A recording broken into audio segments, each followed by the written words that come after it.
अगर आप भी चाहते हैं सीटेट एग्ज़ाम के आखिरी 4 से 5 दिनों में हिंदी पेडालॉजी के ऐसे इम्पोर्टेंट सवाल जो कि एग्ज़ाम में हर शिफ्ट में 100% आए ही आए, तो वीडियो के अंत तक बने रहें और हर क्वेश्चन का आंसर देने का कोशिश करिएगा। तो पहला क्वेश्चन है, संदर्भ में व्याकरण किस पर बल देता है? पहला, पाठ के अंत में समाप्त व्याकरणिक बिंदुओं को स्पष्ट करने पर। दूसरा, पाठ के दौरान आए समस्त व्याकरणिक बिंदुओं की भाषा बताने पर। तीसरा, पाठ के अंत में दिए समस्त भाषा अभ्यास को पूर्ण करवाने पर। चौथा, पाठ पढ़ते समय प्रसंगावश आने वाले व्याकरणिक बिंदुओं को स्पष्ट करने पर। तो दोस्तों, इसका आंसर आप दें। अगर आप पढ़े होंगे संदर्भ के बारे में व्याकरण में, तो इसका आंसर ज़रूर आप दे दीजिएगा। क्या बोल रहा है? संदर्भ में व्याकरण किस पर बल देता है? तो दोस्तों, संदर्भ में व्याकरण पाठ पढ़ते समय प्रसंगवश आने वाले व्याकरणिक बिंदुओं को स्पष्ट करने पर बल देता है। तो इसका आंसर हो जाएगा चौथा। चलते हैं अगला क्वेश्चन पर। दूसरा क्वेश्चन है, कविता शिक्षण के समय शिक्षक द्वारा ऐसे प्रश्नों पर बल देना चाहिए। ऑप्शन ए, जिसके उत्तर सरल हो। ऑप्शन 2, जिनके उत्तर विभिन्न हो। ऑप्शन 3, जिसका एक ही उत्तर हो। ऑप्शन 4, जिसका उत्तर पुस्तक में दिया हो।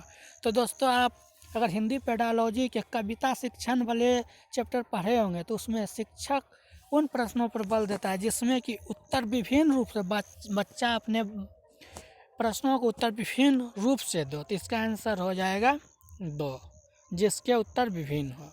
तीसरा क्वेश्चन पर चलते हैं।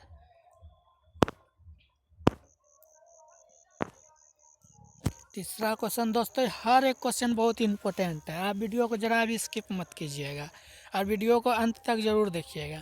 तीसरा है, भाषण, परिचर्चा, संवाद, भाषण डैश की क्षमता का विकास करने में सहायक है। ऑप्शन ए, लिखित अभिव्यक्तित्व। दूसरा, मौखिक अभिव्यक्तित्व। तीसरा, कल्पनाशीलता। चौथा, अनुकरण। तो इसका आंसर दोस्तों आप देने का कोशिश करें। भाषण,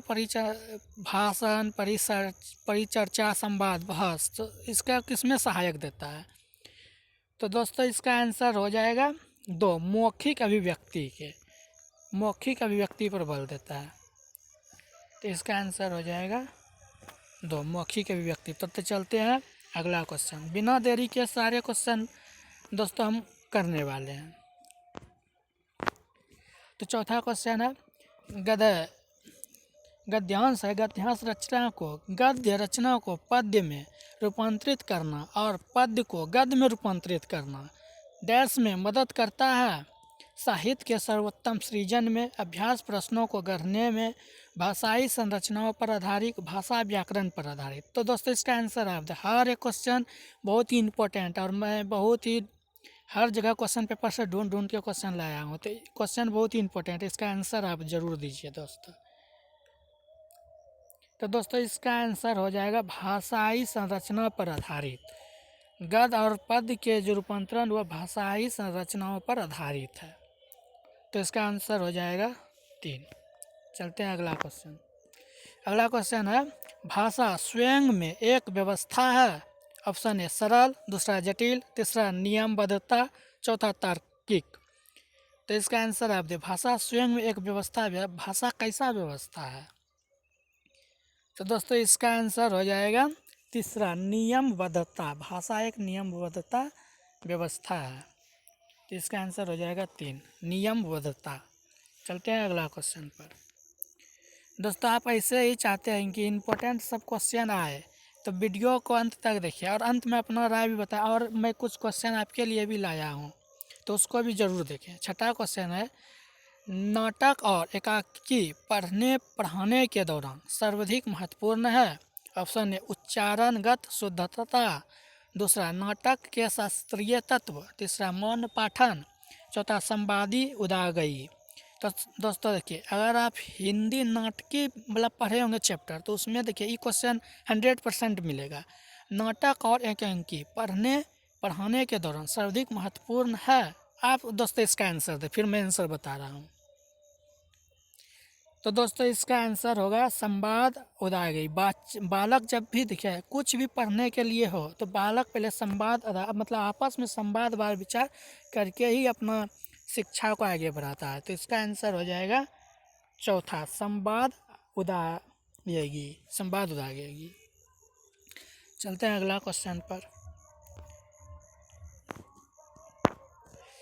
7वां क्वेश्चन है, यदि शिक्षक कक्षा में श्यामपट्ट पर विषय शीर्षक लिखकर विद्यार्थियों से शीर्षक से संबंधित शब्दों तथा संकल्पनाओं को समूह में व्यवस्थित करने के लिए कहता या कहती है तो बताइए कि शिक्षक क्या करा रहा या रही है। शब्दों का मानचित्रण, मानस मंथन, स्वतंत्र संगठन, त्वरित लेखन। दोस्तों क्वेश्चन को अगर आप पढ़िएगा तो देखिए शिक्षक क्या कर रहा है। शिक्षक कर रहा है शीर्षक लिखकर विद्यार्थियों से मतलब शीर्षक से संबंधित शब्दों तथा संकल्पनाओं को समूह में व्यवस्थित करने के लिए कह रहा है। तो इसको किस रूप में जाना जाएगा? आप आंसर दीजिए, फिर मैं बता रहा हूँ। तो दोस्तों इसको कहेगा शब्दों का मानचित्रण, क्योंकि शीर्षक को लिखना है फिर उसको संकल्पना में समूह में व्यवस्थित करना है। तो इसको कहेगा शब्दों का मानचित्रण।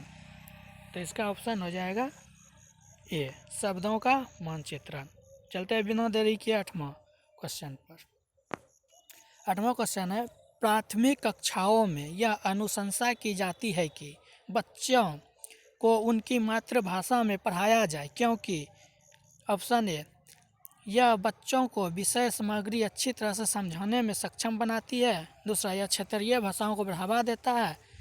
तीसरा, इस भाषा में पढ़ना आसान होता है। चौथा, यह कक्षा को सुचारू रूप से चलाने में मदद करता है। तो दोस्तों इसका आंसर दे। दोस्तों हर एक क्वेश्चन एग्जाम में आया हुआ और आप यकीन मानिए 100% सीटेट एग्जाम में इससे क्वेश्चन देखने को मिलेगा ही मिलेगा। तो 8वां का आंसर आप दीजिए। क्या करा है? प्राथमिक कक्षाओं में यह अनुशंसा की जाती है कि बच्चों को उसकी मातृभाषा में पढ़ाया जाए। क्यों पढ़ाया जाए? तो दोस्तों बच्चों को मातृभाषा में इसलिए पढ़ाया जाता है क्योंकि बच्चों को विषय सामग्री अच्छी तरह से समझ में सक्षम बनाती है। इसलिए बच्चा को हमेशा सबसे पहले अपना मातृभाषा में सिखाया जाता है। तो इसका आंसर हो जाएगा ए, ऑप्शन ए। तो इसका आंसर हो जाएगा ऑप्शन ए। चलते हैं अगला क्वेश्चन पर। 9वां क्वेश्चन है, आप 6ठी कक्षा के बच्चों के लिए हिंदी भाषा सिखाने की किस पद्धति का समर्थन करोगे जिसमें बच्चों को बोलने के अवसर मिले, जिसमें बच्चों को पाठ्य पुस्तक बिल्कुल न पढ़ाना हो। तीसरा है जिसमें बच्चे परस्पर अंतःक्रिया करते हैं। चौथा, जिसमें बच्चे केवल लेखन कार्य करते हैं। दोस्तों इसका आंसर आप ज़रूर दीजिए। 6ठी कक्षा के बच्चों के लिए बोल रहे हैं कि 6ठी कक्षा के बच्चों के लिए हिंदी भाषा को सिखाने में किस पद्धति का समर्थन करोगे। तो दोस्तों इसका आंसर होगा 3, जिसमें बच्चे परस्पर अंतःक्रिया मतलब आपस में बातचीत करके वातावरण में बच्चे जो सीखते हैं उसी को कहेंगे। तो इसका ऑप्शन हो जाएगा तीसरा, जिसमें बच्चे परस्पर अंतःक्रिया करते हों। चलते हैं अगला क्वेश्चन पर। अगला और लास्ट क्वेश्चन है, भाषा सीखने सिखाने की क्रिया को रोचक और उद्देश्यपूर्ण बनाने में सर्वाधिक प्रभावी है। पहला ऑप्शन है कक्षा के प्रिंट समृद्ध परिवेश का उपयोग। दूसरा है पाठ्य पुस्तक के अभ्यास। तीसरा है कहानी कविता की पंक्तियाँ देखकर लिखना। चौथा, टीवी धारावाहिकों के नाम लिखना। दोस्तों ये क्वेश्चन बहुत इंपॉर्टेंट और हर एग्जाम में लगभग 2 से 3 बार आया हुआ है प्रीवियस ईयर में। हाँ, और ये बहुत ही खोज के लिए क्वेश्चन लाए। तो इसका आंसर आप कमेंट्स बॉक्स में भी दें और हम इसे बता रहे हैं। तो इसका ऑप्शन हो जाएगा ए, कक्षा के प्रिंट समृद्ध परिवेश का उपयोग करके। तो इसका ऑप्शन हो जाएगा ए। तो दोस्तों आज का ये सीरीज था 10 क्वेश्चन का। अगर आप चाहते हैं कि ऐसे ही इम्पोर्टेंट सब क्वेश्चन लाए और आपके एग्ज़ाम में लाभकारी हो तो वीडियो को लाइक और शेयर ज़रूर करें और कमेंट्स में लिखें कि ऐसा सीरीज और चाहिए। तो कमेंट्स में ज़रूर लिखें। मैं और भी बहुत सारे प्रीवियस ईयर के क्वेश्चन से ढूंढ कर ऐसे ही 3 से 4 दिन में हिंदी पेडालॉजी का सबसे इम्पोर्टेंट सब सवाल आपको देखने को मिलेगा और यकीन करिए हर एग्ज़ाम में ये ज़रूर आएगा। तो कमेंट्स में ज़रूर लिखिए अगला अगर सीरीज चाहिए तो। धन्यवाद।